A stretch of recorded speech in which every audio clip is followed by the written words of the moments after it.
présentation. J'aimerais toutefois remercier l'équipe qui est derrière ce numéro spécial, notamment tous les auteurs qui ont participé à la rédaction des articles, ainsi que la collaboration extraordinaire de Chantal Lainé, directrice de ce numéro, de la publication, ainsi que tous les membres du comité de rédaction dirigé et présidé par Lucie Deblois. Donc, tous ceux qui sont en coulisses et qui ont travaillé à œuvrer pour rendre ce beau numéro accessible aujourd'hui, nous les remercions chaleureusement de tous les efforts qui ont été fournis.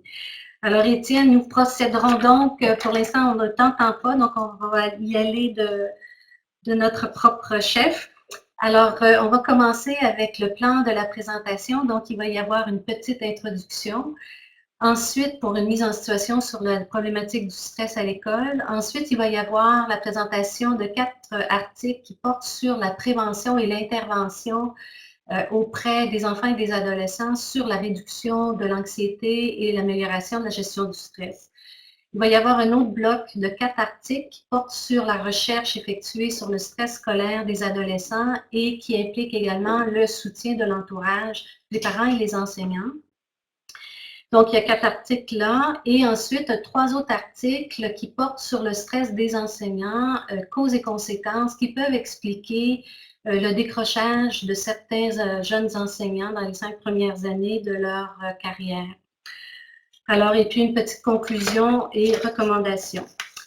Donc, pour une petite mise en contexte, il faut savoir que enfants, adolescents ou adultes, on est appelé à se sentir stressé dans 4 types de situations.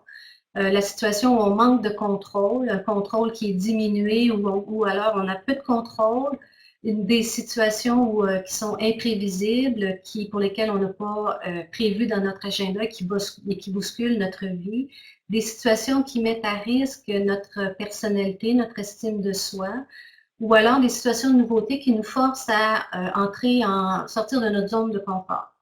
Donc, les enfants à l'école sont soumis à différents tracas scolaires. On va le voir dans certains articles de ce numéro spécial, notamment lors de la transition entre le primaire et le secondaire, ou alors lorsqu'il s'agit de stress de performance dans des contextes d'évaluation. Il y a des articles qui vont aborder les différences de genre, selon l'âge, comment on réagit au stress, etc. Et comme c'est démontré dans la littérature depuis une quarantaine d'années, le lien stress-détresse touche aussi les enfants et les adolescents, dont il sera question également dans certains articles concernant les troubles intériorisés et extériorisés. Finalement, il va y avoir les enfants qui souffrent de stress, mais il y a aussi les enseignants qui de plus en plus vivent une situation font face à une profession qui est de plus en plus exigeante et qui les mène parfois au risque de burn-out professionnel. Alors, 2 objectifs visés par ce numéro spécial, donc se renseigner faire le point sur le stress scolaire des enfants, des adolescents et des enseignants et apporter des moyens concrets, dont des programmes d'intervention pour réduire l'anxiété et améliorer la gestion du stress des enfants et des adolescents. Ce numéro est spécial, constitue 11 articles, dont 2 théoriques et 2 études qualitatives et qui impliquent plusieurs chercheurs du Canada, de la France, mais aussi de la Suisse. Ici, c'est indiqué Belgique, mais c'est la Suisse. Alors, donc pour le premier bloc d'articles, il s'agira de mettre en évidence des 2 articles théoriques sur la prévention et l'intervention dans la réduction de l'anxiété chez les enfants, à partir de la TCC, la thérapie cognitive comportementale, et 2 articles qui portent sur l'évaluation de 2 programmes d'intervention pour réduire le stress. Alors, si on prend le premier, là, je viens de sauter un article. Alors, Lise Turgeon et Marie-Joëlle Gosselin ont proposé un article théorique qui porte sur les programmes préventifs en milieu scolaire auprès des enfants et des adolescents présentant de l'anxiété. Alors, grosso modo, on met la table pour identifier la place, l'ampleur que prennent les troubles anxieux dans les troubles de santé mentale, avec la prévalence, les conséquences que cela a sur le bien-être d'un individu, dont les risques de dépression ultérieure, de consommation de substances, etc. Donc, dans cet article théorique, ce qu'on essaie de faire, c'est de faire une synthèse des programmes de prévention dans la réduction de l'anxiété à partir des fondements de la TCC, la thérapie cognitive comportementale. Donc, on va utiliser souvent cette expression-là, TCC, c'est à cela que ça correspond. Les fondements de la théorie de la thérapie cognitive comportementale de deuxième génération qui figurent dans cet article font appel à des concepts comme des exercices qui touchent l'autorégulation, la relaxation, la restructuration cognitive, les informations liées au stress ou à l'anxiété. Donc, on garde ça en tête parce que l'article suivant, ça sera de la troisième génération de la TCC dont il sera question. On parle de 3 programmes qui ont une belle valeur scientifique, qui sont utilisés auprès des enfants et des adolescents, dont Friends, qui est un programme de prévention pour l'anxiété et qui est connu par l'Organisation mondiale de la santé. Alors, les résultats globaux, c'est qu'on suggère que c'est une bonne idée, en fait, de faire de la prévention universelle pour détecter les élèves anxieux qui n'auraient pas été détectés lors d'un dépistage plus sérieux. Et il faut quand même savoir que même si Friends est un programme qui est reconnu par l'OMS, c'est un programme qui nécessite quand même d'autres études additionnelles pour démontrer et confirmer son efficacité parce qu'il y a des résultats contradictoires. Alors, grosso modo, article théorique sur la prévention et l'intervention dans la réduction du stress. L'article suivant, qui fait appel à la même équipe, Marie-Joëlle Gosselin et Lise Turgeon, il s'agit de la prévention de l'anxiété en milieu scolaire, les interventions de pleine conscience. Alors ici, on fait référence à une synthèse des articles qui ont utilisé la pleine conscience dans la réduction de l'anxiété chez les adultes. L'approche basée sur la pleine conscience appartient à la troisième vague de la TCC. Alors ici, contrairement à la deuxième vague, on n'essaie pas de changer les pensées qui vont affecter les émotions, qui vont changer les comportements, mais plutôt de rester dans l'instant présent et de prendre conscience de toutes nos sensations, de nos pensées négatives et de les accepter, de nos émotions, nos affects, etc. Et sans les juger, sans les modifier et de les accepter. Alors, c'est une contribution à la deuxième vague dans les modèles de prévention. Et alors ici, donc on fait une synthèse des recherches qui ont bien fonctionné auprès des adultes. Et là, on se demande, est-ce qu'on ne pourrait pas intégrer la pleine conscience dans les programmes de prévention de l'anxiété chez les plus jeunes, chez les enfants et les adolescents? Et ce qu'on constate, c'est que les études pilotes actuellement ont démontré que l'approche basée sur la pleine conscience amenait une diminution des symptômes anxieux et favorisait une amélioration de l'attention et de la concentration, ce qui n'est pas moins, ce qui n'est pas peu de choses, ce qui est beaucoup au fond lorsqu'on est dans le monde de l'éducation. Alors, des études pilotes intéressantes, mais il faut rester quand même sur notre réserve parce qu'il y a quand même plusieurs études qui ont des limites méthodologiques, dont petite taille d'échantillon, pas de groupe contrôle, etc. Donc, c'est difficile de conclure à l'efficacité absolue de la pleine conscience, mais dans le traitement et la prévention de l'anxiété, mais ça reste à poursuivre. Et ensuite, l'étude pilote du programme Détresse et Progresse chez des élèves de 6e année du primaire intégré dans une école secondaire dont plusieurs auteurs ont contribué à cet article, Pierre Riche-Puskelec étant l'auteur principal. Alors, il s'agit ici d'un article qui fait une contribution intéressante dans le sens suivant, c'est qu'on aborde la question du stress du point de vue biologique avec les hormones de stress qui sont activées en situation de stress, dont la période qui se vit chez les jeunes qui passent du primaire au secondaire. Donc, c'est une période qui nécessite beaucoup d'adaptation de la part des jeunes, d'où l'émergence peut-être plus grande de production de cortisol. Et il faut faire attention au cortisol qui présente souvent un lien avec un risque de symptômes dépressifs. Alors, les auteurs se sont intéressés à valider un programme qu'ils ont développé, Détresse et Progresse, en mettant l'accent sur son impact sur les hormones de stress et les symptômes dépressifs, mais également sur une tâche de mémorisation et de l'estime de soi. Donc, on propose un programme de 5 ateliers avec un pré-test, post-test, mais sans groupe témoin, ce qui constituera une critique de l'article toutefois que les auteurs concluent.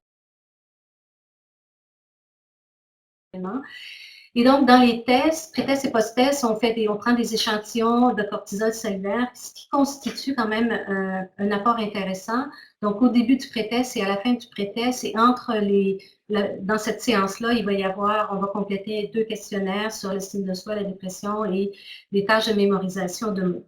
Alors, le programme s'est avéré intéressant au niveau des résultats, baisse des symptômes dépressifs, augmentation de la performance de la tâche de mémorisation et de l'estime de soi. Mais il faut faire attention, résultats intéressants, mais pas de groupe contrôle, donc c'est difficile de conclure que les effets bénéfiques sont associés au programme. Alors, à suivre. Et finalement, l'étude de validation du programme Funambule pour une gestion équilibrée du stress des adolescents. Alors, Michel Dumont, moi-même, Daniel Leclerc et Lynn Massé, puisqu'on n'a pas entendu le propos d'Étienne, alors on ne sait pas s'il nous a bien identifié, et Suzy McKinnon, qui n'est pas présente. Alors, devant toute l'importance qu'on a observée dans nos travaux sur le lien stress-détresse avec les troubles intériorisés, extériorisés, et aussi un élève sur 2 qui présente de façon modérée ou élevée un stress de performance en situation d'évaluation, on a développé ensemble un programme d'intervention Funambule pour améliorer la gestion du stress des adolescents et favoriser une meilleure capacité à faire face aux évaluations. Alors, le but du programme, c'est d'évaluer 4 volets. Le but de cet article, c'était d'évaluer 4 volets du programme, ainsi que la capacité à résoudre rationnellement des problèmes et un questionnaire de réduction de l'anxiété aux évaluations. Alors, l'étude, c'est une étude quantitative, quasi-expérimentale, qui a impliqué l'appariement entre les groupes expérimentaux et témoins, l'appariement des élèves selon le genre et le niveau de stress ressenti, faible, moyen ou élevé. Alors, le programme Funambule comprend 8 rencontres, 2 rencontres sur le travail qui porte sur la perception du stress, 2 autres rencontres sur le travail sur le corps, 2 autres rencontres sur le travail sur les pensées et 2 autres rencontres sur les stratégies adaptatives. Alors, on est contente. Le programme s'est avéré efficace. Les élèves ont amélioré leur stratégie de gestion du stress pour les 3 premiers volets du programme et ils ont aussi amélioré leur capacité à résoudre rationnellement les problèmes et diminuer leur anxiété aux évaluations. Alors, dans cet article-là, nous faisons aussi une autocritique du projet parce qu'on peut toujours améliorer les études. Alors maintenant, je vais céder la parole à Daniel. Oui. Allons-y. Je te réponds. Bon, les constats par rapport à la recherche, on a 4 articles qui portent sur les périodes par rapport à l'adolescence, par rapport à l'enfance aussi, et qui passent par différentes façons de voir pour pouvoir situer par rapport aux facteurs qui sont par rapport au stress. Si on regarde le premier texte que j'ai présenté ici, c'est celui qui met en lien le tracas de la vie quotidienne à l'âge scolaire, les symptômes dépressifs, mais qui l'aborde selon notre part sur l'échelle de ISQPE. De façon spécifique, les chercheurs veulent identifier les domaines de l'instrument qui sont les plus en mesure de voir à contribuer à un moment donné par rapport au stress, mais ceux qui se ressortent le plus chez les jeunes. De façon originale, ils vont aborder les tracas quotidiens à travers la notion de difficulté d'atteinte des buts, qui positionne finalement les différents domaines entre l'état actuel des buts des élèves par rapport à des buts qui se fixent à être plus à long terme ou l'idéal, et voir un peu aussi est-ce qu'ils sont proches de leur but, est-ce qu'ils sont éloignés, et voir aussi jusqu'à quel point est-ce qu'ils les mettent comme prioritaires. Ces tracas sont vus ensuite de ça selon leur valeur prédictive en fonction des symptômes qui sont dépressifs. Et chose à remarquer ici, c'est une étude qui porte sur 2 temps de mesure, donc un apport qui est quand même dans une échelle longitudinale. 106 élèves d'enfants qui sont scolarisés en milieu scolaire font partie de l'étude et les faits saillants, donc les tracas qui ressortent sont surtout dans des domaines spécifiques. Ici, les 7 domaines sont ressortis comme étant la santé, l'apparence physique, les grands-parents, les amis, les résultats scolaires, l'autonomie et les relations avec les mères.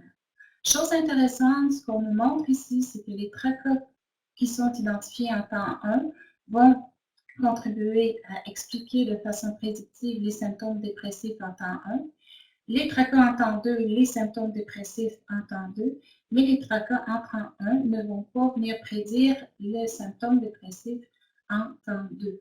Donc ici, les tracas n'ont que des effets à court terme, mais il faut savoir que les tracas en temps 1 vont contribuer à expliquer les tracas en temps 2, et ce sont les tracas en temps 2 qui ont une contribution plus proximale par rapport à l'explication aux symptômes dépressifs.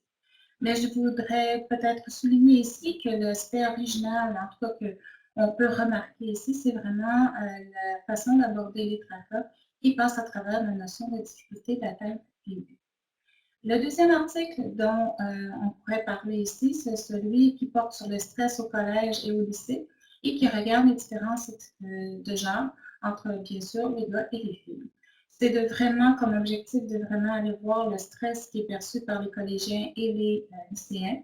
Et bien sûr, de la 6e à la terminale. Il faut savoir ici qu'au collège, on nous parle dans cet article-là de 4 niveaux, soit la 6e, la 4e, la 5e, la 4e et la 3e. Et pour le lycée, on y va avec 3 niveaux, soit la 2e, la 1re et la terminale. On regarde ici les effets du genre. L'étude va aborder la question auprès de 1130 adolescents, dont une proportion assez importante de filles et avec un nombre un peu plus important de collégiens, bien sûr, avec une mesure qui démontre des bonnes vérités métriques. Ce qui ressort par rapport aux faits saillants, c'est que le degré de stress augmente graduellement du collège au lycée, ce qui est un peu en contrepartie moins vrai par rapport à l'énoncé de départ dans lequel on nous positionne davantage des attentes par rapport à des périodes de transition dans lesquelles on s'attendait à avoir plus de stress.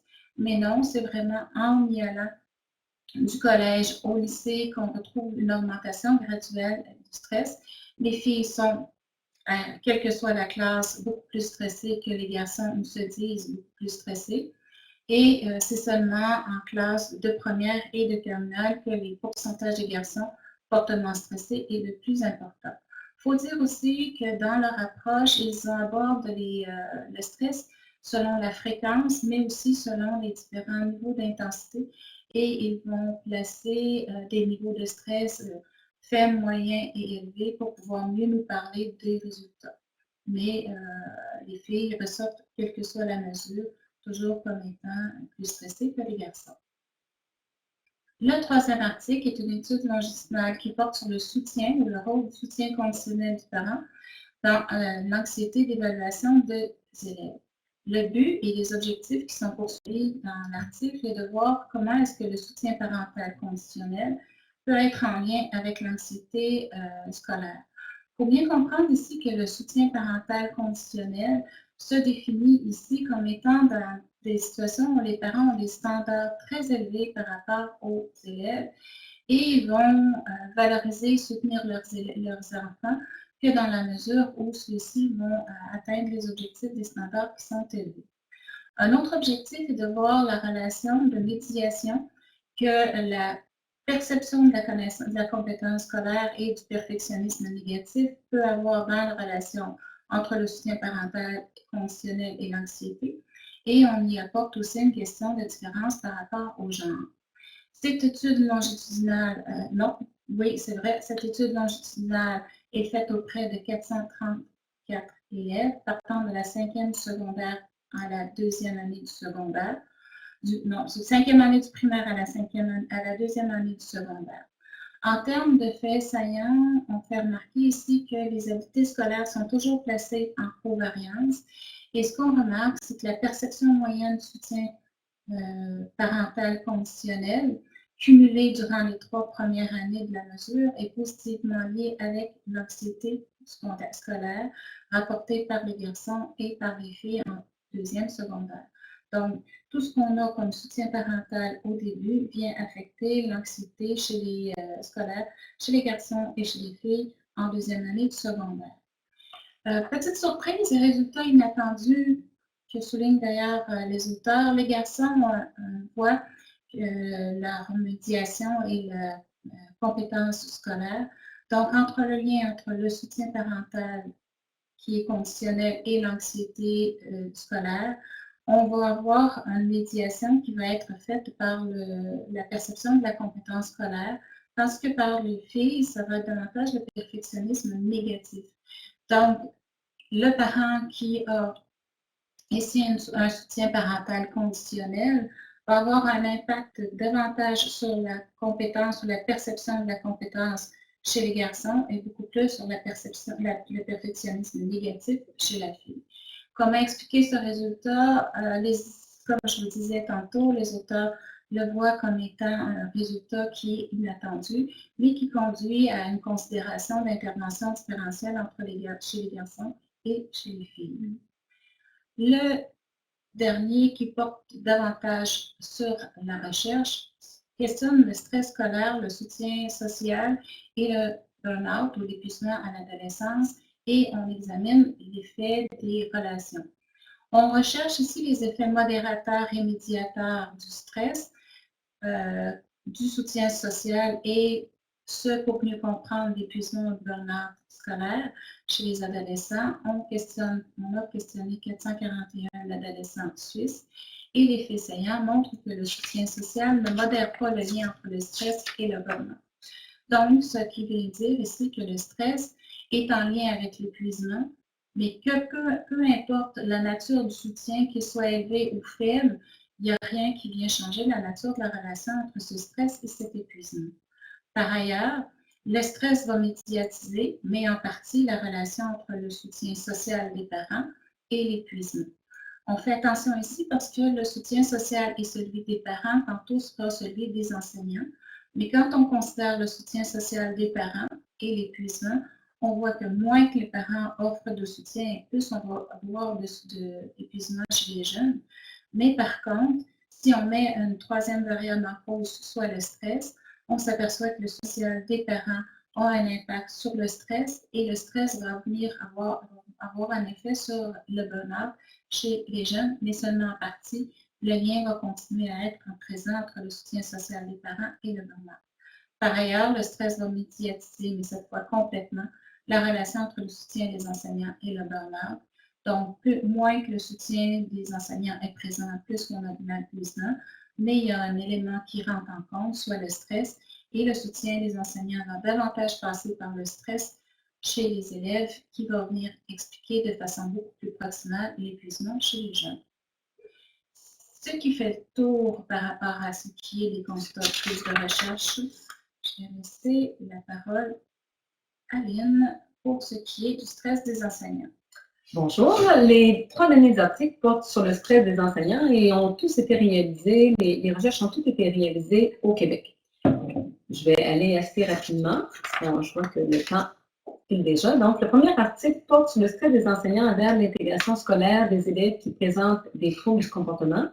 C'est reconnu que parmi les raisons, les sources importantes de stress rapportées par les enseignants dans les études précédentes, les difficultés comportementales apparaissaient comme un élément très important, sauf qu'il n'y avait pas d'études qui avaient été faites directement sur le stress des enseignants à l'égard de l'intégration des élèves qui présentent des troubles de comportement dans leur classe.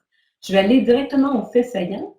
Ce qu'on voit dans l'ensemble, c'est que dans l'ensemble, le stress est pas extrême par rapport aux troubles de comportement, il est dans la moyenne et l'impact, ce qui est le facteur le plus important de stress pour les enseignants, c'est l'impact négatif qu'ils perçoivent sur le processus d'enseignement et la perte de satisfaction par rapport à l'enseignement.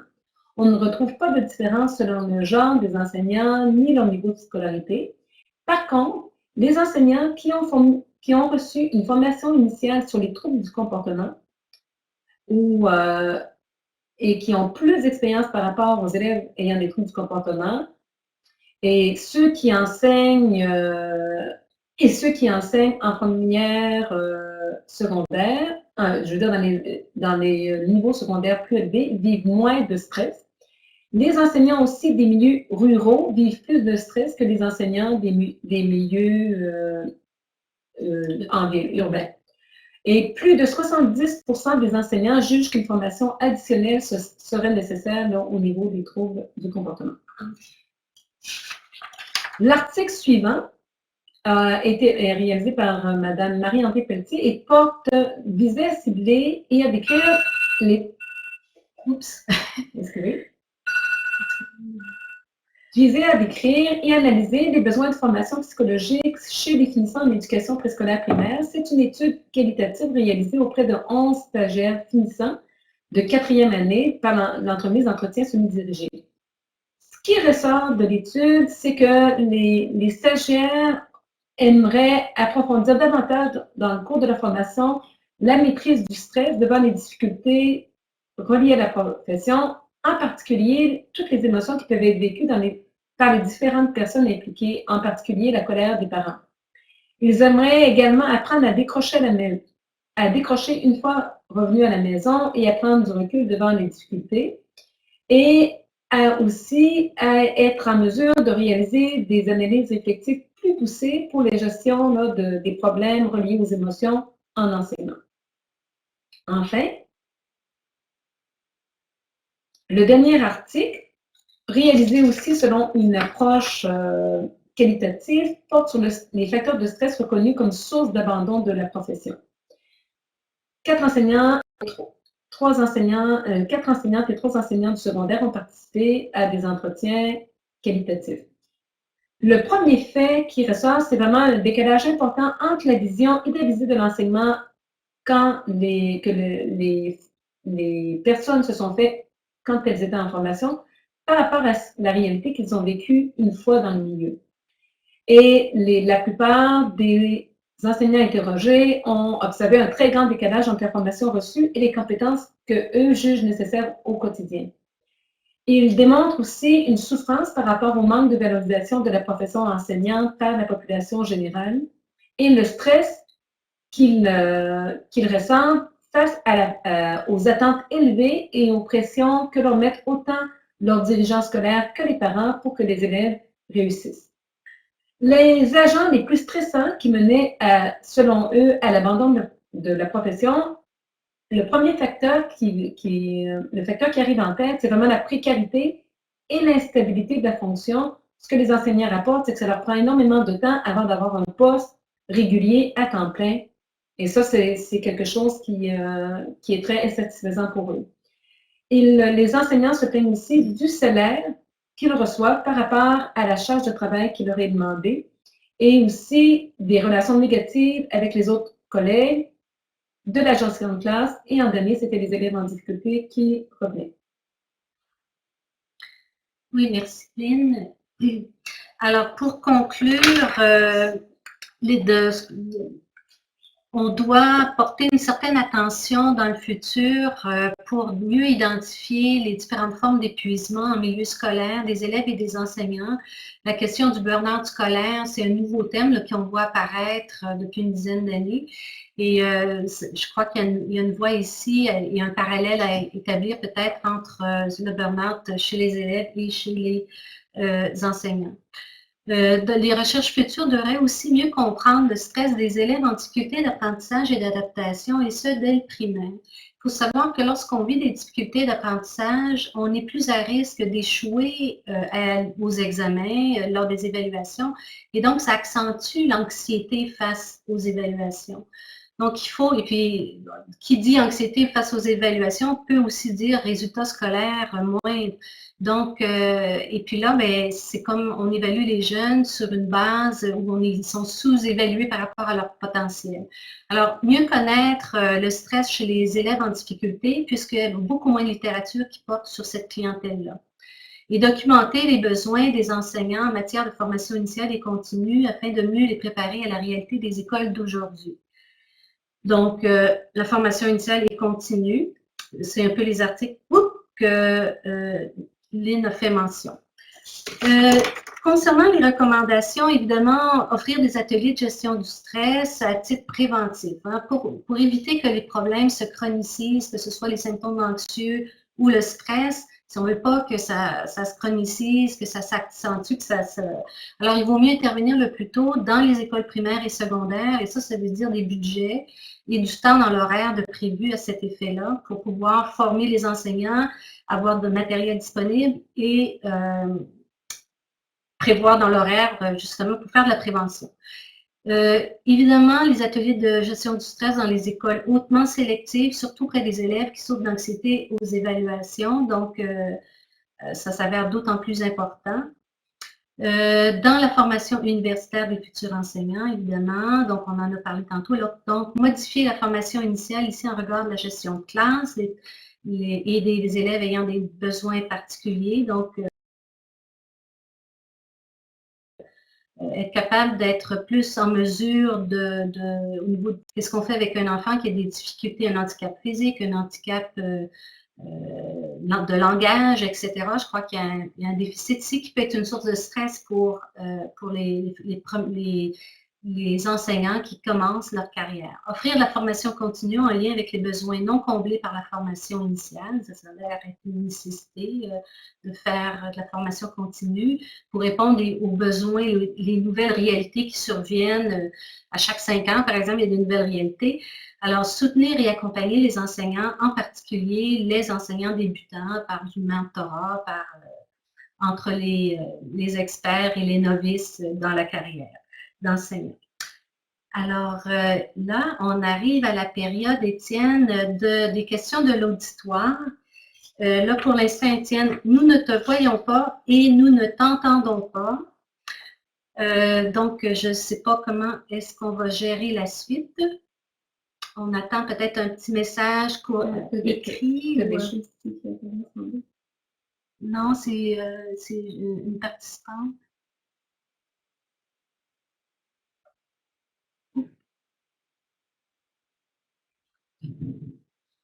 J'ai pas les bonnes lettres.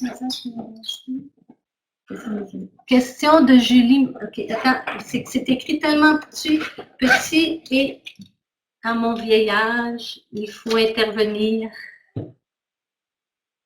Vu les coupures budgétaires, comment intégrer les recommandations de façon concrète?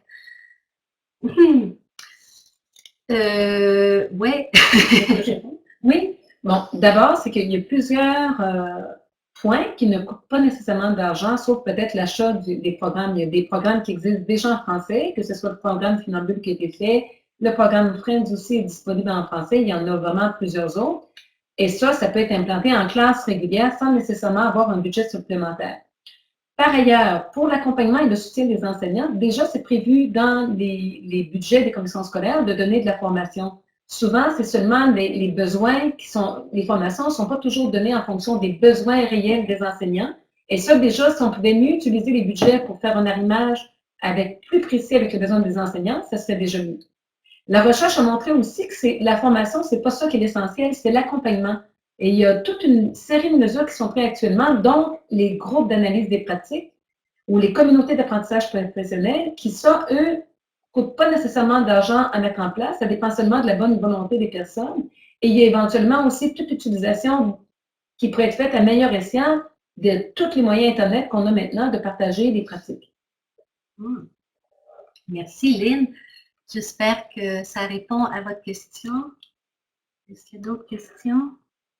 Je n'ai pas de questions. Question de Julie. Merci.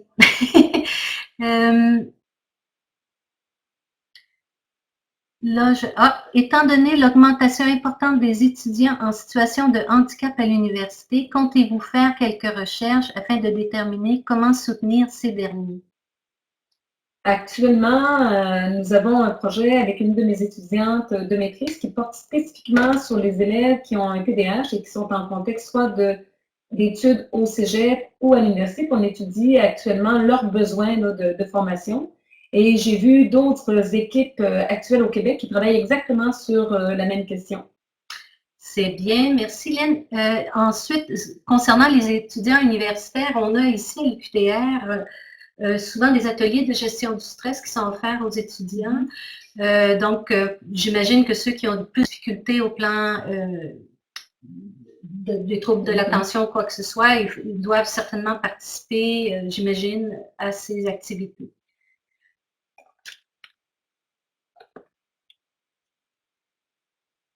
Étant donné, y a-t-il des écoles pilotes au Québec dans les études sur l'impact de la pleine conscience? Peut-on y participer? Ben, actuellement, il y a des étudiants en psychologie ici au département qui sont dirigés par Lucie Godbout et qui travaillent à un projet, puis à des études pilotes, 2 étudiantes au doctorat qui appliquent la pleine conscience auprès de petits groupes et qui impliquent également les parents et puis qu'il y a des enfants qui ont des difficultés au niveau des troubles d'attention et de l'hyperactivité. Donc, si vous voulez contacter Lucie Godbout au département ici, sinon il y a Frédéric Dionne qui travaille qui porte un très grand intérêt pour l'approche de la pleine conscience et qui peut-être effectue des travaux de recherche en ce sens-là, mais je ne pourrais pas vous dire exactement sur quelle population, etc. Mais c'est un Québécois, donc au département de psychologie ici. Lise Turgeon, donc Frédéric Dionne, sur la pleine conscience, là, c'est ce qui me vient en tête. J'espère que ça répond à votre question. Comment soutenir les professeurs? Comment soutenir les professeurs aussi? Vous voulez dire... Au niveau des professeurs, là, ce qui a vraiment été démontré, c'est qu'ils ont le besoin majeur dans les études qui ressort, c'est vraiment plus l'accompagnement que la formation. Et dans une recherche qu'on a menée sur un autre projet qui a été directement sur l'accompagnement des enseignants, les enseignants nous ont dit que c'est pas toujours les contenus nouveaux que les enseignants voulaient avoir, mais c'était plutôt comment appliquer les contenus qu'ils avaient appris, puis mieux analyser les situations qu'ils rencontrent pour faire le lien justement entre ce qu'ils ont appris et la pratique. Mais pas nécessairement des nouveaux contenus. Fait que c'est vraiment un accompagnement Fait que c'est vraiment un accompagnement plus quotidien et sporadique que les enseignants jugent efficace. Oui.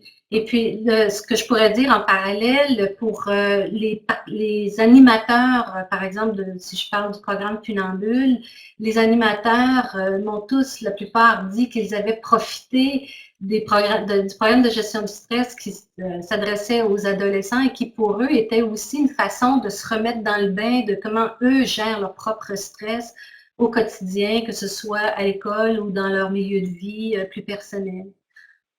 Donc, en s'impliquant à ce niveau-là, on s'aide aussi soi-même, si je peux m'exprimer ainsi. Comment soutenir les personnels enseignants dans les universités Charles-Legault? Je crois qu'ils vivent beaucoup de stress et se demandent comment intégrer les étudiants dans leurs cours.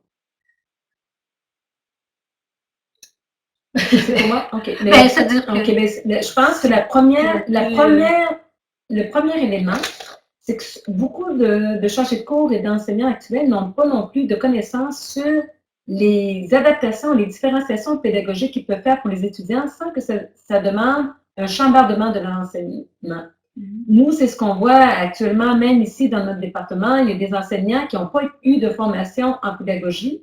Et déjà ça, si le service aux étudiants, il y a un service aux étudiants pour les besoins particuliers, et si eux pouvaient donner de la formation sur des moyens simples pour mieux répondre aux besoins des jeunes qui ont des besoins particuliers, que ce soit le TDAH, le déficit d'attention, syndrome d'Asperger, etc., ça serait déjà une bonne chose. Il faut d'abord qu'ils connaissent quels sont les besoins particuliers de ces jeunes, et après, qu'ils aient aussi qu'on les informe sur des moyens simples qu'ils peuvent faire au quotidien dans leur cours pour mieux répondre là, aux besoins de ces personnes-là. Mais ça, c'est des choses que chez nous, entre autres, que le service aux étudiants a commencé à faire. OK, merci. Diriez-vous qu'il existe des différences dans les stress vécus selon le sexe ou l'âge? Ah, c'est Étienne! Attends une minute. OK, alors Étienne, on ne voit pas. Oui, c'est dans le numéro spécial, il y en est question. Généralement, les filles se disent, en tout cas au niveau des évaluations, se disent plus stressées que les garçons.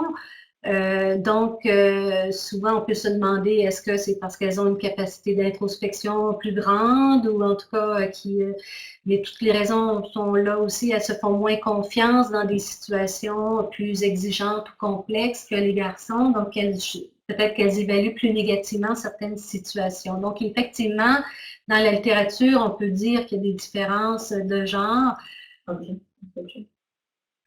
Oui, moi j'ajouterais là-dessus aussi que si je m'en fie aussi à ce que j'ai pu lire jusqu'à présent, c'est que les garçons vont être beaucoup plus être préoccupés par l'image de compétences qu'ils sont en train de donner, parce que les filles vont être beaucoup plus préoccupées par le perfectionnisme et puis par le bien faire les choses, extrêmement bien faire les choses. Mais ça peut être encore plus documenté. Mais je pense que oui, les filles sont différemment stressées que les garçons et les objets de leur stress, c'est pas le même forcément. Oui, et puis si on regarde, parce que le stress est en lien aussi avec les ressources personnelles qu'on perçoit chez soi. Et si on compare les garçons et les filles, Étienne, les filles vont avoir une moins bonne estime d'eux-mêmes, vont avoir un sentiment d'auto-efficacité inférieur à celui des garçons. En quelque part, il y a comme quelque chose qui fait en sorte qu'elles se sentent moins équipées ou elles sous-estiment ses capacités à faire face aux situations de stress.